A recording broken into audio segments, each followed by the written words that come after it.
4. 경제적 범민을 줄이는 법. 모든 범민의 70%가 경제. 만일 내가 모든 사람의 경제적 범민을 해결할 수 있는 방법을 알고 있다면 나는 이 책을 쓰고 있지 않으리라. 그러나 내가 할 수 있는 일이 하나 있다. 나는 이 문제에 관하여 그 방면에 권위 있는 말을 인용하여 몇 가지 실제적인 조언을 할 수가 있다. 레디스 홈 채널 지의 조사에 의하면 인간의 범민의 70%가 금전관계에 있다고 한다. 캐라프 여론조사원인 조지 캐라프의 조사에 의하면 대체로 사람은 수입이 10% 증가되면 경제적 범민은 없어질 수 있다고 말했다. 그러나 그것은 커다란 잘못이다. 그것이 진실일지도 모르지만 일반적으로 그렇게 말하는 데는 문제가 있다. 그것은 진실이 아니기 때문이다. 다시 말하자면 나는 이 단원을 집필 중에 예산 관계에 정통한 사람과 면담을 했다. 뉴욕의 와나메카 백화점의 고객 경제 고문으로 오랫동안 일하고 있는 애쉬 스데브르든 부인이었다. 그녀는 개인 상담을 하면서 금전상으로 범민하는 사람들에게 조언을 해주고 있었다. 그녀는 여러 가지 종류의 소득세에 관하여 최하 1년에 1,000달러 정도의 소득밖에 없는 하역 인부에서부터 최고로는 1년에 10만 달러를 벌어들이고 있는 경영인까지 다양한 사람들에게 조언해 주었다. 그리고 그녀는 이렇게 말했다. 수입이 크게 증가한 사람들의 경제적 범민에 대한 답은 없습니다. 사실 나는 수입 증가는 또 낭비의 증가를 초래하는 두통거리를 종종 보게 됩니다. 대부분 사람들의 이 범민의 원인이 되는 것은 금전의 부족 때문이 아니고 가지고 있는 돈의 사용 방법을 모르고 있는 데 있습니다. 아니, 누가 의문이 생긴다는 듯이 고개를 갸우뚱하고 있는가? 왜냐하면 스데브르든 부인은 모든 사람이 그렇다고는 말하지 않았다는 것을 기억해 주기를 바란다. 분명히 그녀는 대부분의 사람이라고 말했다. 그대의 일을 말한 것이 아니다. 물론 나도 경제적 범민을 경험해 보았다. 나는 미주리의 옥수수 밭이나 초목 먹이 밭에서 일부러 10시간이란 격한 노동을 해왔다. 마치 녹신녹신 지쳐서 어떻게 하면 몸의 고통을 잊을 수 있을까 하는 단 한 가지 소원밖에 없을 정도였다. 이 중노동에 대해 1시간에 5센트를 받았다. 나는 20년간 창문이나 수도도 없는 집에서 생활하는 것이 얼마나 괴로운지 잘 알고 있다. 영하 15도나 되는 추운 침실에서 잠자는 것이 얼마나 고통스러운 일인지 잘 알고 있다. 5센트의 전철값을 절약하기 위하여 10마일을 걸어 다니고 구두와 속옷에 구멍이 뚫려도 버리지 못하고 입어야 되는 상황이 어떤 것인가를 알고 있다. 그러나 그런 시절부터 나는 평생 자기 수입에서 어떻든 조금의 저축을 하지 않는 것을 탓하고 있었기 때문이다. 그런 경험의 결과는 나는 우리가 빚이나 경제적 빈곤을 넘겨주고 싶다면 사업가와 같은 일을 해야겠다는 사실을 깨달았다. 미리 돈을 소비할 계획을 세우고 그에 따라서 돈을 쓰는 것이다. 그러나 대부분의 사람들은 그렇게 하지 않는다. 얼마 전 나는 어느 회계과의 일을 들은 적이 있다. 그 남자는 회사의 일에 있어서 숫자의 귀재였으나 자기 개인적 경제를 다룰 때는 모두 말뿐이고 실천이 없었다. 만약에 금요일 오후에 급료를 받았다고 하자. 그는 백화점 쇼윈도를 걸어가다가 마음에 든 코트가 있다고 하면 바로 구입한다. 그는 집세와 전기세, 그 밖에 여러 가지 고정된 비용을 우선 지출해야 한다는 것을 생각하지 않고 있다. 그 주머니에 돈이 있다는 사실만 머릿속에 남아있다. 만약 이 남자가 근무하는 회사의 회계를 이런 식으로 했다면 회사는 파산되고 말 것이다. 여기서 고려해야 할 것이 있다. 당신의 금전 관계는 당신의 비즈니스라는 점이다. 실제로 당신이 어떻게 돈을 소비하느냐는 문자 그대로 당신의 비즈니스이다. 그러나 우리의 돈을 지배하는 원칙은 무엇일까? 어떻게 하면 우리는 예산을 짜고 세워서 시작할 것인가? 그 1 법칙은 다음과 같다. 법칙 1. 사실을 종이에 적어보라. 아놀드 베네드가 50년 전 런던에서 소설가로 데뷔할 당시 그는 생활고로 어려움을 겪고 있었다. 그래서 아무리 적은 돈이라도 소비할 금액수를 종이에 기록해 두었다. 그는 자기의 돈이 어디에 소비되어 버리는가 의문스러웠다. 그는 종이에 매번 기록함으로써 그것을 알게 되었다. 그는 이를 깊이 깨달음으로써 나중에 대부호가 되고 세계에서 유명해지고 요트를 소유한 신분이 되었어도 그것을 계속했다고 한다. 존 디 록펠러도 출납표를 만들었다. 그는 밤기도를 드리고 침상에 들기 전에 자신의 대차 대조표가 어떻게 되었는가를 살펴보고 그것을 모두 기억하고 있었다. 우리들도 금전 출납의 기록을 해야 하지 않겠는가? 노후 대비해서만이 아니라 평상시에도 꾸준하게 결산표를 작성하라고 권고하고 있다. 만일 된다면 3개월을 계속 하라고 말한다. 이것으로 해서 돈이 어디에 소비되고 있는가를 정확히 알게 된다. 그러므로 예산을 세우게 되는 것이 아닌가. 그때는 자신의 돈의 행방을 알고 있다고 말하리라. 스데브루슨 부인은 말하고 있다. 종이에 기입하라고. 그 결과를 보면 그들은 하나같이 어머 내 돈이 이런 데 사용되고 있었나 하고 놀라게 된다. 법칙 2.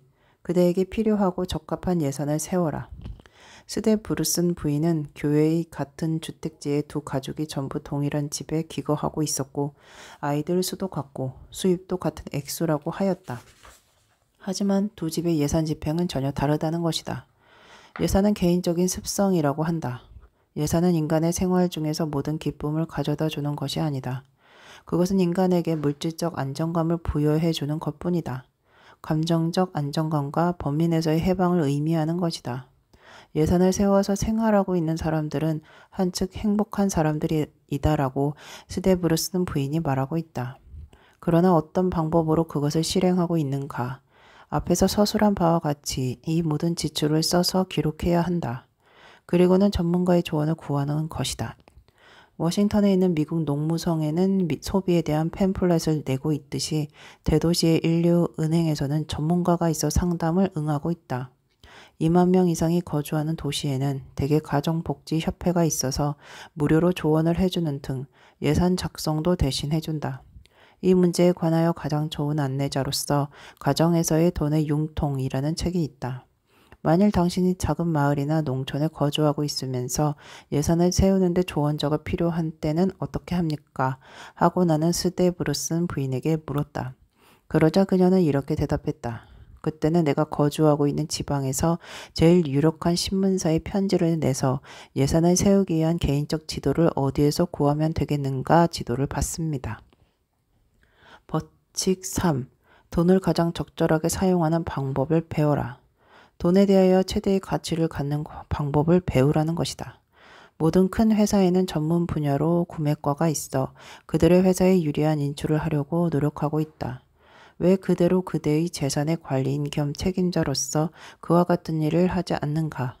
두세 가지의 비결을 살펴보자.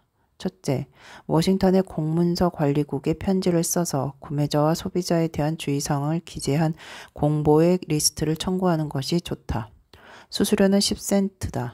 둘째, 당신의 돈이 활용법을 배우려면 1년에 5만 달러를 내고 소비자 동맹에 가입하는 것도 좋은 일이다. 무언가 뜻있는 역할을 맡게 될 것이다. 셋째, 1달러 50센트를 내면 시드니 마고리아스가 지은 여러 물건을 사는 방법이란 책을 살 수 있다. 물건을 사는 안내서로서는 가장 좋은 출판물의 하나이다. 칫솔로부터 보험에 이르기까지 수백의 상품에 관해서 기록되어 있다. 법칙 4. 수입도 하나의 번민거리가 된다. 스데브루슨 부인의 말에 의하면 그녀가 상담을 할 때 가장 큰 두통거리는 연수입이 5,000달러라는 가족의 예산 작성이었다고 했다. 왜냐하면 1년 수입이 5,000달러라면 대부분의 미국 가정에서 환상적인 목표입니다. 그 사람들은 매년 건실한 생활을 계속하고 있었으나 마침내 연수입이 5,000달러가 되자 목표에 도달했다고 생각한 모양입니다. 그래서 살림이 변화되었습니다. 교회에 집을 사고 새로운 자동차를 사고 새로운 가구와 많은 의복 등을 샀습니다. 그러다가 어느 순간 아차 하고 정신이 들었을 때는 모두가 적자였습니다. 그래서 전부 다 불행해지는 것입니다. 수입이 불어나자 사치스러워지는 것이 원인이었습니다. 라고 말했다. 이런 행동은 매우 자연스러운 일이다. 인간은 누구든지 인생을 한층 더 즐기고 싶다. 그러나 어디까지나 자제해서 예산의 범위 내에서 생활한다면 불쾌한 독촉장과 차용금 등에 번민하지 않을 것이다. 어느 쪽이 더 행복한 생활이라 할 수 있을 것인가? 법칙 5. 신용을 얻도록 노력하라. 차용금이 필요한 경우가 있다. 만일 그대가 차용금을 쓰지 않으면 안 되는 급박한 입장일 경우 생명보험 증서와 증권은 현금과 같은 것이다. 그러나 보험 증서를 담보로 해서 차용금을 쓰려거든 그것이 저축 채권인가 아닌가를 확인할 필요가 있다. 정기보험은 일정한 기간 동안의 보증인 만큼 저축적인 성질을 갖고 있지 않는 것이다. 그러므로 이런 종류의 보증서는 차용금을 쓰는데 담보로서는 아무런 역할도 할 수 없다. 그러므로 보험에 가입할 경우에는 반드시 차용금을 쓸 수 있는 담보가 되는가를 분명히 확인하고 계약서에 서명해야 한다. 그럼 다음에는 담보로 할 수 있는 보험 증서도 국고 채권에 없으나 가옥이라든가 자동차라든가 하는 저당 물건을 소유하고 있다고 하자. 당신은 어디에 가면 좋을까? 물론 은행이다. 은행은 신용이 제일이니까. 당신에게 부정한 짓은 하지 않는다. 만일 당신이 돈을 예금하려는 태도를 취하면 당신의 상담에 응해주고 당신의 법민과 채무 해결에 조언해 주기도 한다. 그러므로 저당 물건이 있으면 필히 은행으로 갈 것이다. 그러나 비록 당신이 세상의 모든 사람들처럼 저당 물건도 그의 아무런 물건도 없어서 담보를 제공할 것이 없다고 한다면 생명이 아깝거든 다음 경고를 잊지 마라. 결심하고 소위 금융회사에 뛰어가지 않으면 안 된다. 거기에 가서 필히 정부로부터 공인받은 곳인가를 확인하는 것이 좋다.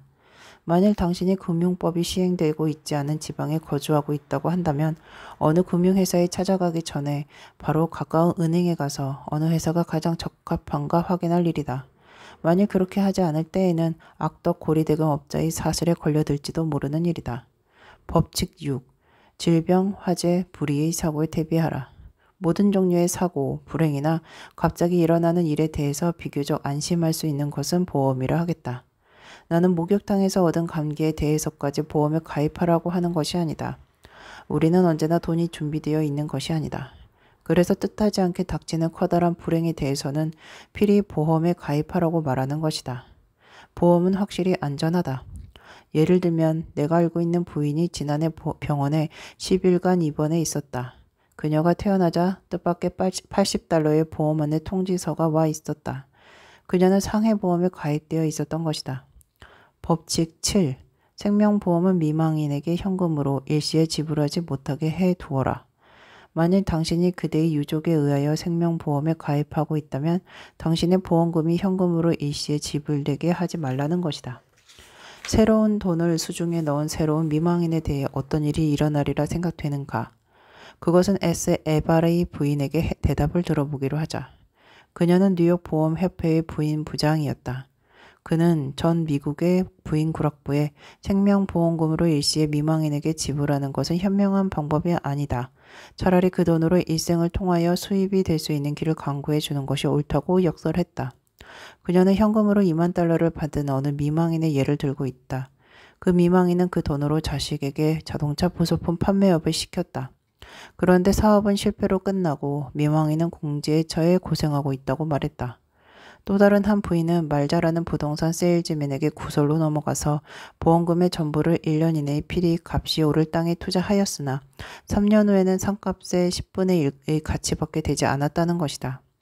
생명보험금을 $15,000를 받아서 1년 사이에 모두 탕진하고는 아이들의 양육을 아동복지협회에 의탁한 미망인도 있다. 이와 같은 비극은 모두 가치 없는 무계에게서 오는 것이다. 부인의 손에 전해진 $25,000의 돈의 생명은 평균 7년 정도이다. 라고 뉴욕 포스트지의 경제부장 F. 포다가 레디스 홈 채널의 지에 저술했다. 몇 년 전에 이브닝 포스트지에 다음과 같은 사설이 기재되어 있었다. 어떤 실무에 관하여 교육도 받지 못하고 조언을 해줄 은행가도 모르는 보통 미망인이 교활한 세일즈맨의 입에 현혹되어 생명보험금을 주식에 투자하고 신뢰가 많다. 많은 미망인이나 고아가 그들을 먹이로 하여 생활하고 있는 교활한 악한 자들을 믿은 나머지 현명한 인간이 오랜 기간에 저축한 전 재산을 손쉽게 넘겨져버린 신뢰가 비일비재하다. 만일 당신이 미망인과 아이들을 지키고 싶다면 현명한 JP 몰간의 방법을 배울 것이다. 그는 유언에서 재산을 16인의 유족에게 남겼다. 그 중에 12인 부인이었는데 몰간은 그들에 대하여 현금을 주지 않았다. 그는 그것을 신탁 예금을 하고서 그들의 생존 기간 동안 매월 일정한 금액의 생활비가 지출되게 하였던 것이다. 법칙 8. 돈에 대해서 책임지는 여성으로 교육시켜라. 나는 예전부터 라이프 지상에서 읽은 하나의 창의적인 것을 잊어버릴 수가 없다. 그것을 생각해낸 것은 웨스튼 달드르라 하는 부인이었다. 그것은 그녀가 어떻게 어린 자식에게 돈에 대한 책임감을 심어주었는가를 서술한 것이다. 그녀는 은행에서 받은 일정액을 9살 된 딸에게 주었다. 어린 딸은 매주 용돈을 받았는데 그것을 어머니에게 맡겼다. 어머니는 딸로 인하여 은행 역할을 하게 된 것이다. 그래서 딸은 돈이 필요할 때는 어머니에게서 일정액을 받아갔다. 이렇게 하여 자네에게 얼마인가를 생각하게 되었다. 소녀는 이런 방법에 흥미를 느낀 것은 말할 필요도 없지만 동시에 자기의 돈에 대해서 책임감을 갖게 되었다는 것이다.